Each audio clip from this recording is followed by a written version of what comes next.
We're going to have readings from two of the books of the Bible. It's taken from the New Revised Standard Version, the updated edition. The first reading is from Galatians chapter 3, verses 23 through 29. Now, before faith came, we were imprisoned and guarded under the law until faith would be revealed. Therefore, the law was our disciplinarian until Christ came, so that we might be reckoned as righteous by faith. But now that faith has come, we are no longer subject to a disciplinarian. For in Jesus Christ, we are all children of God through faith. As many of you as were baptized into Christ have clothed yourself with Christ. There is no longer Jew or Greek. There is no longer slave or free. There is no longer male and female. For you are all one in Jesus Christ. And if you belong to Christ, then you are Abraham's offspring, heirs according to the promise. Second reading is from Matthew chapter 25, verses 31 through 46.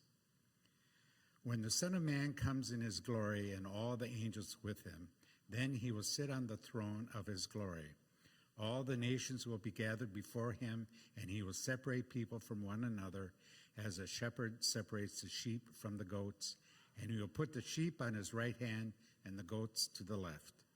Then the king will say to those at his right hand, "Come, you are blessed by my Father. Inherit the kingdom prepared for you from the foundation of the world. For I was hungry, and you gave me food. I was thirsty, and you gave me something to drink. I was a stranger, and you welcomed me. I was naked, and you gave me clothing. I was sick, and you took care of me. I was in prison, and you visited me."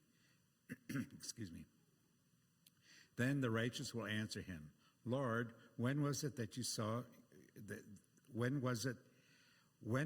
we saw you were hungry and gave you food, or thirsty and gave you something to drink? And when was it that we saw you a stranger and welcomed you, or naked and gave you clothing? And when was it that we saw you sick or in prison and visited you?"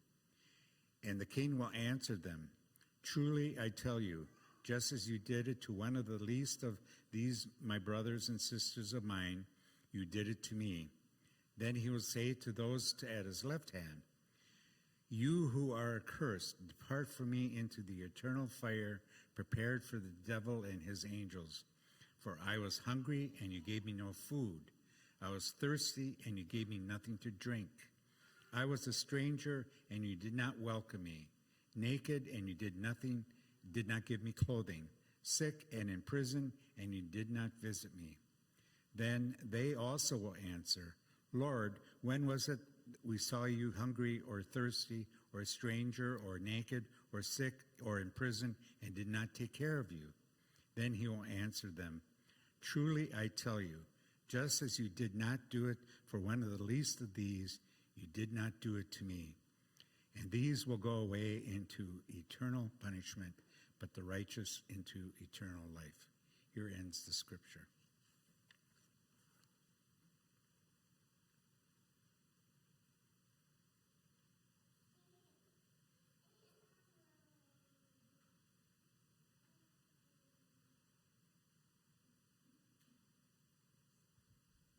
Morning, everyone.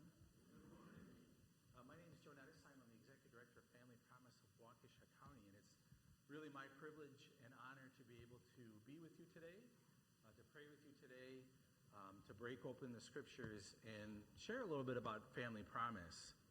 I'm not sure if all of you are aware of this, but Emmanuel played a key role in getting Family Promise started here in Waukesha County. In fact, I had dinner with some folks last night who are connected to Family Promise. I told them I was going to be with you, and they immediately said, "Oh my gosh, I remember in 2012 we had one of our very first meetings about Family Promise in Emmanuel's church, and I know that Pastor Nancy Hawkins years ago was a key person in making sure that Family Promise started."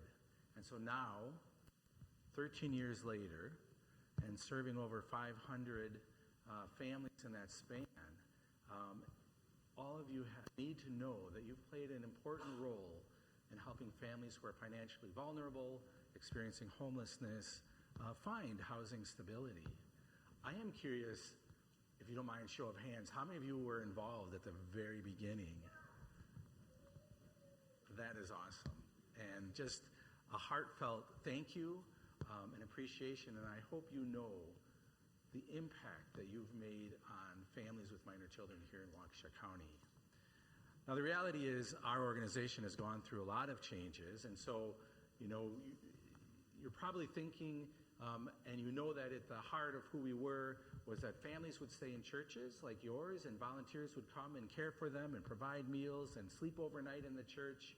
During the day, they'd go back to the day center, and then they would rotate. One week they would be here, the next week they might be at the church in Economowoc, the next week they might be at a church in Wales. And that's what we did for our first 6 years until COVID came along.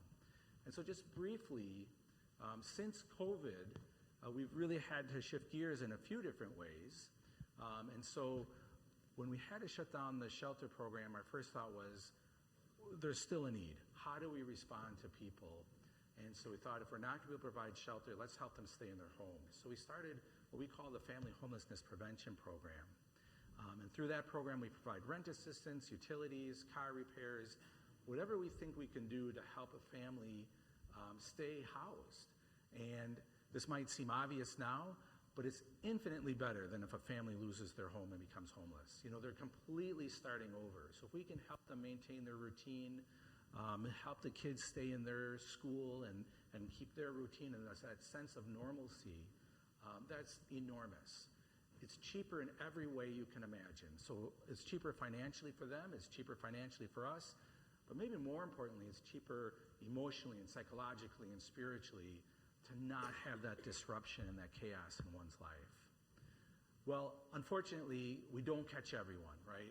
So we did need to find a way to provide shelter, and so in November of 2020, we rented our first apartment. So Family Promise holds the lease on an apartment, and families can stay there as emergency shelter for up to 90 days. That program has grown. We now have 6 apartments. 5 of them are in Waukesha, the city of Waukesha, and we just recently, at the beginning of the year, we added one in Economowoc. We worked with the school district who was seeing an increase in housing instability in their families that they were working with. People sleeping in their cars or having to stay in a hotel. And all of you that have been involved with Family Promise, you know this, but many, when I tell them that it's part of the story, they're a little bit shocked that Economowoc has families that are struggling financially. In fact, when I tell complete strangers, if I'm at a wedding or something and someone asks me what I'm doing and I tell them, yeah, I run an agency that serves families who are experiencing homelessness in Waukesha County, they don't believe me. They don't believe that that exists in our county. Waukesha County is one of the, or if not the wealthiest county in the state of Wisconsin. Recently, we started another program. So as you can imagine, our capacity is often met, even with the 6 apartments.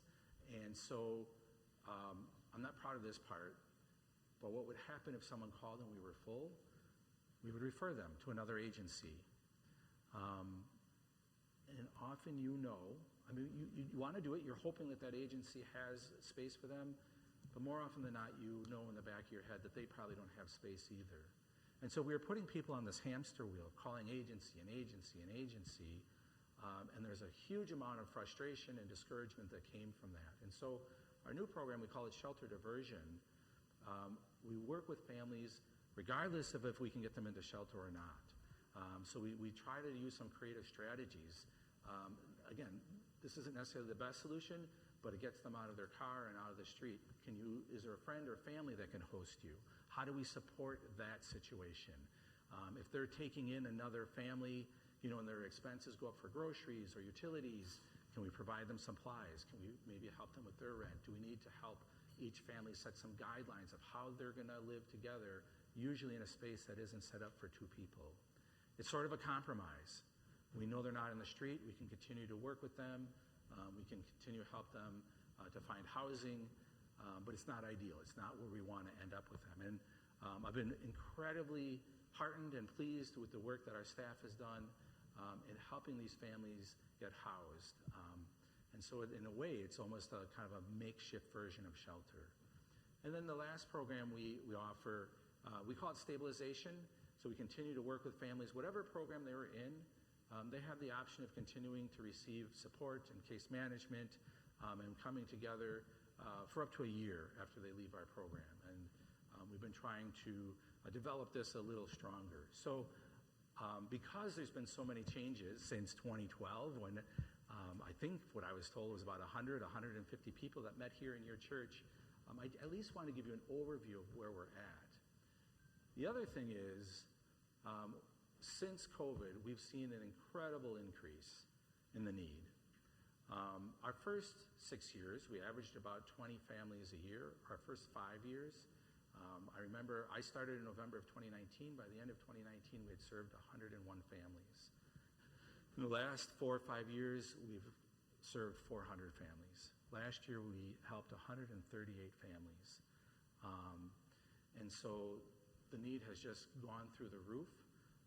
We've seen our families increase their income, but rent has increased so much more, such a higher percentage more. And so there's a gap, honestly, between what the families we work with make and what the average monthly rental cost is here in Waukesha County. And it's not just Waukesha County. This is an issue that's across the country, quite frankly.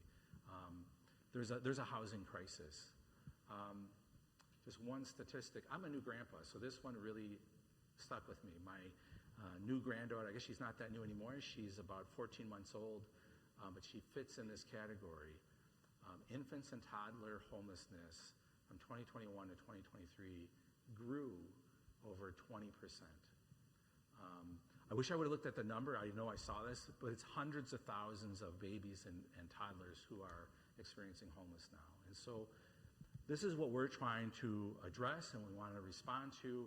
And again, I just wanted to start to kind of give you that overview. So when we break open the scripture a little bit and talk about how that connects to Family Promise, you have an idea and an understanding of the work that we're doing.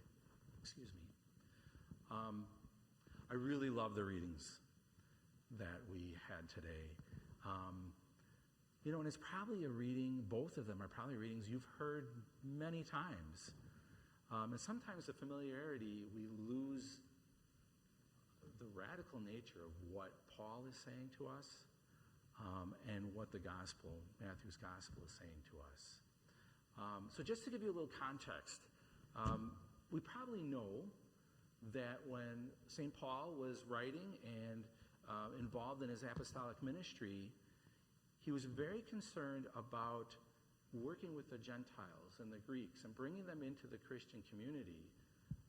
And Peter was very much that if you're going to become Christian, you have to follow the Jewish laws. So the Jewish dietary laws. Circumcision, honestly, was an enormous issue. So if you're an adult male and you were Greek, but you wanted to become Christian as an adult, you would have to go through circumcision. I got to tell you, that's not something I would be interested in so much. And so Paul really says, wait a minute. What are we about here? He talks about the discipline of the law, like the law of keeping people in order and in line. And he said, that's not what Jesus is about. Jesus is about faith. If you have that faith, if you've had that conversion experience and that relationship with God through Jesus Christ, you're a part of that community. It's about belonging and that connectedness and that unity. It's not about if you're doing the external. It's about what's inside your heart. So there are no Jew.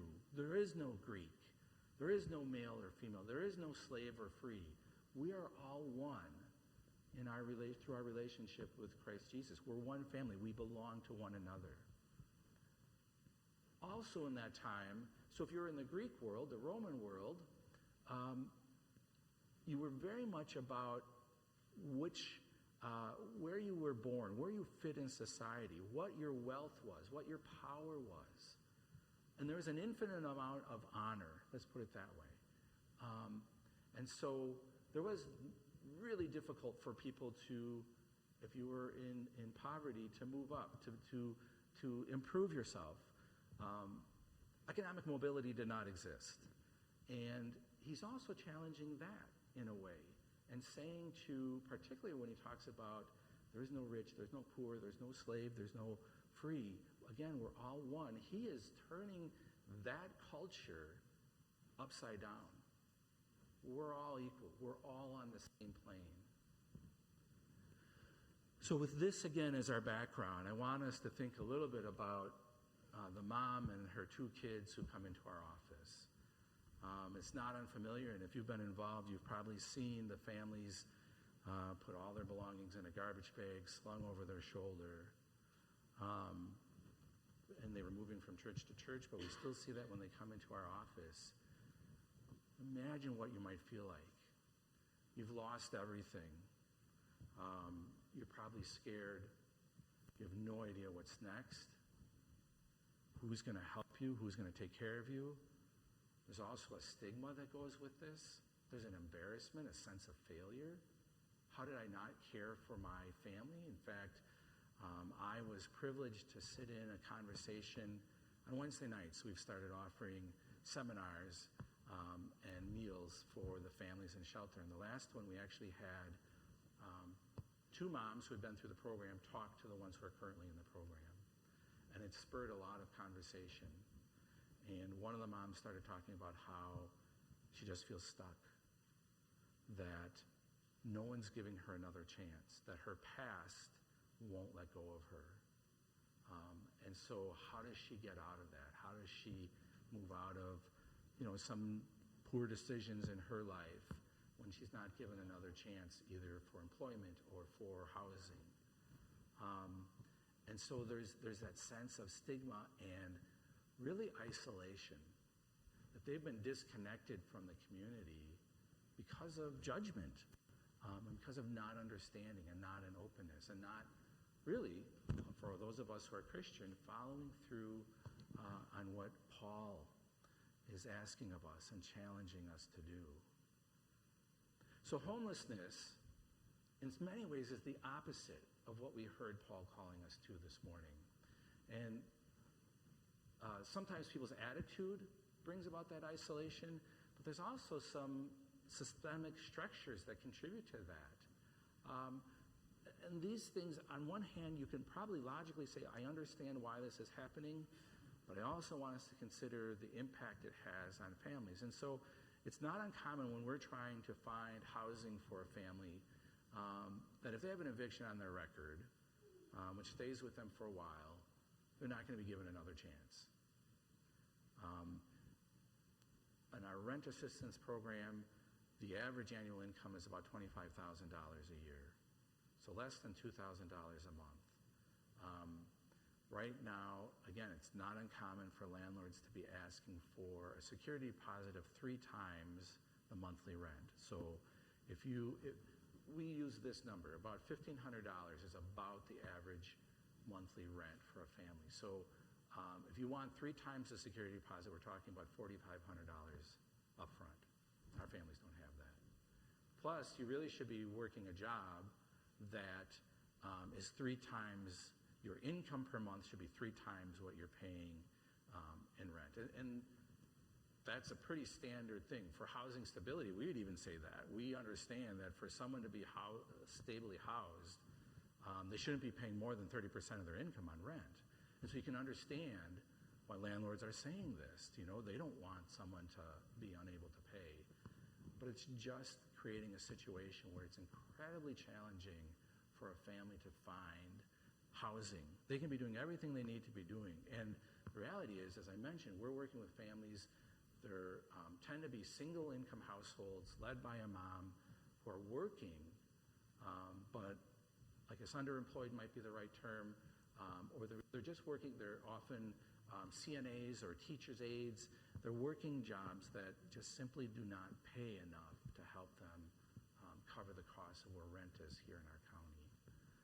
That's extremely isolating, and that makes people feel incredibly powerless, particularly if you haven't had the opportunity to get the education you might need to increase your income.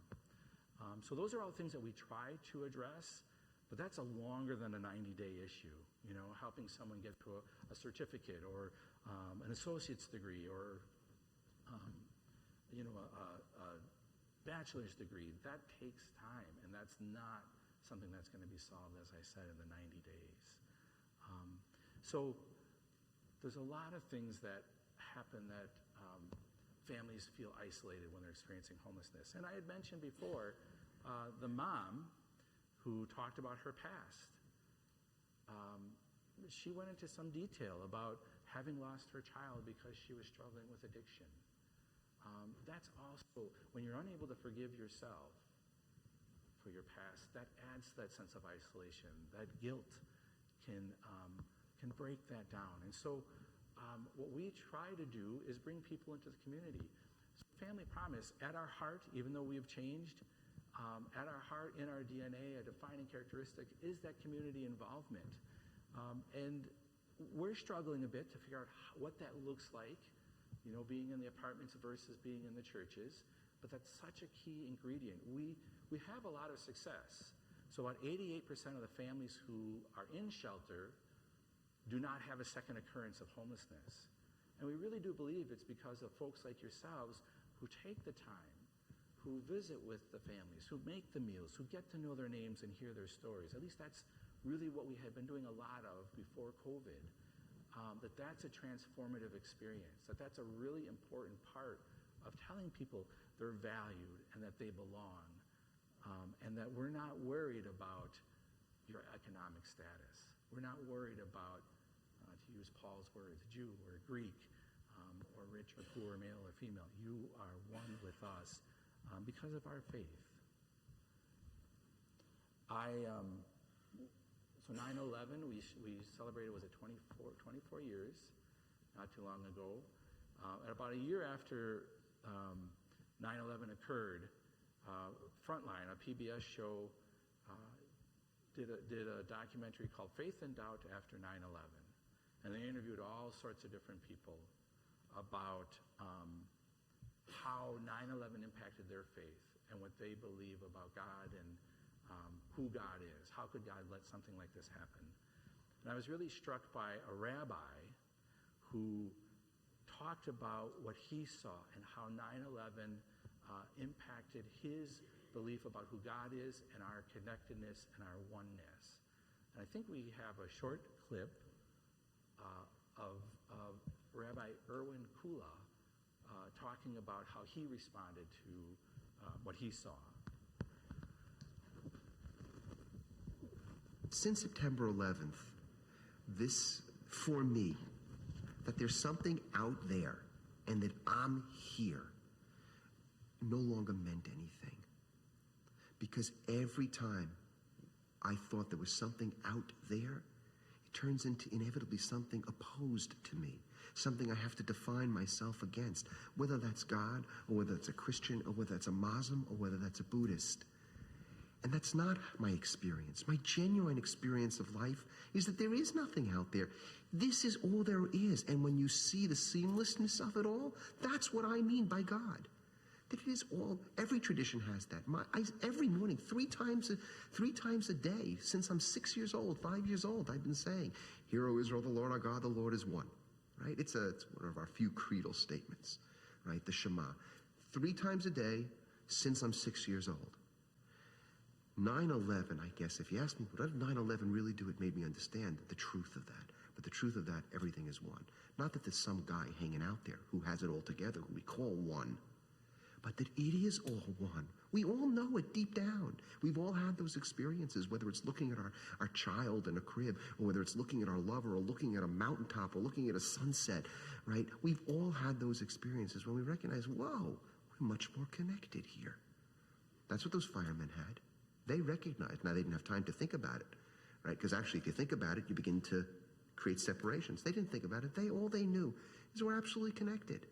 We're absolutely connected to the 86th floor. Well, that's where God is. That's not where God is. God isn't anywhere. That's what we mean when we say God.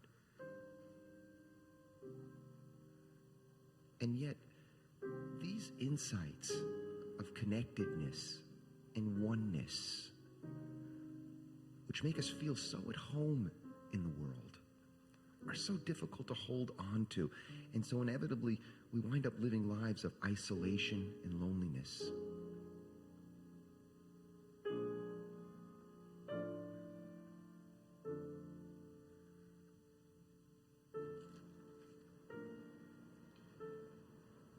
Hey, Jules, it's Brian. I'm on the plane and it's hijacked and it doesn't look good. I just wanted to let you know that I love you and I hope to see you again. These are final conversations that were recorded on cell phones, recorded on voicemail. They're so pure about the expression of love between husband and wife, between mother and child. They seem to me to be incredible texts because they were at the moment of confronting life or death. And for me, I chant these every single morning because they remind me that whatever my tradition is about, it's about this. Mommy, the building is on fire. There's smoke coming through the walls. I can't breathe. I love you, Mommy. Goodbye.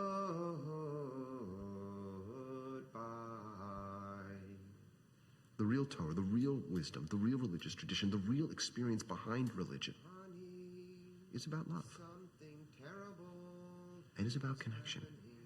And it is no more complicated than that. I don't think I'm going to make it. I love you. Take care of the children.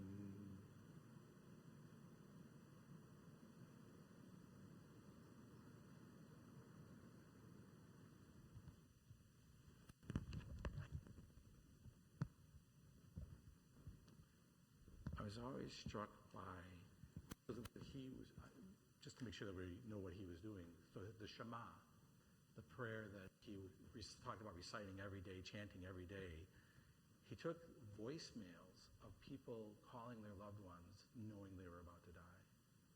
And he turned that into his prayer. And I just love that idea of this terrible, tragic, horrible situation of him making something sacred out of it. And understanding that often that's where we discover the presence of God, is in the midst of suffering and tragedy, that God just makes God's self known in such a powerful way.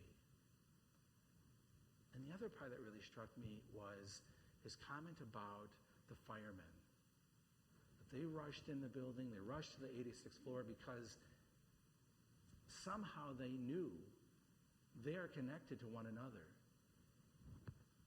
And they didn't stop to think about it, because if you stop to think about it, that's when you start creating divisions. That's when you start recognizing some of the separations, and that prevents us from action. And quite frankly, we've seen that happen.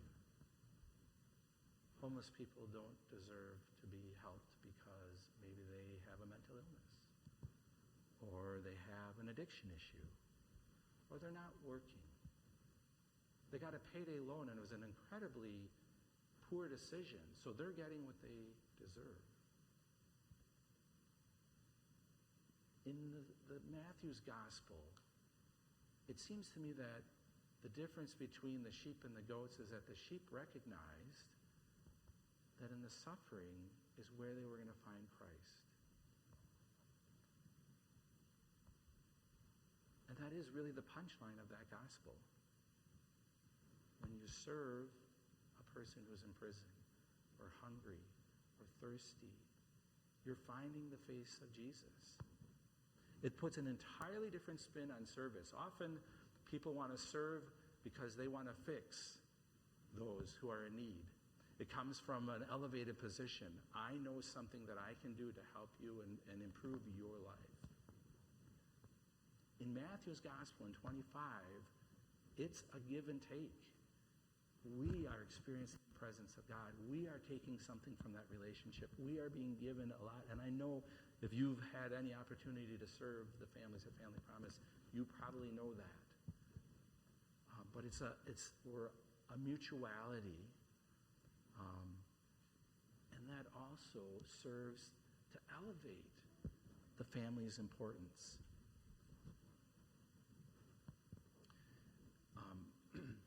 So we believe at Family Promise that we are all one and that we're connected, and that as human beings, we need one another. We need to support one another. We need to be there for one another. And Family Promise is technically a secular organization, so this is my belief. I can't say that this is Family Promise's belief, but I do believe, and I've seen and been honored to hear the stories of people who are struggling, and those are sacred moments. That somehow Christ makes himself known in those stories and in people's authentic attempts to change their lives and to find wholeness and peace and housing.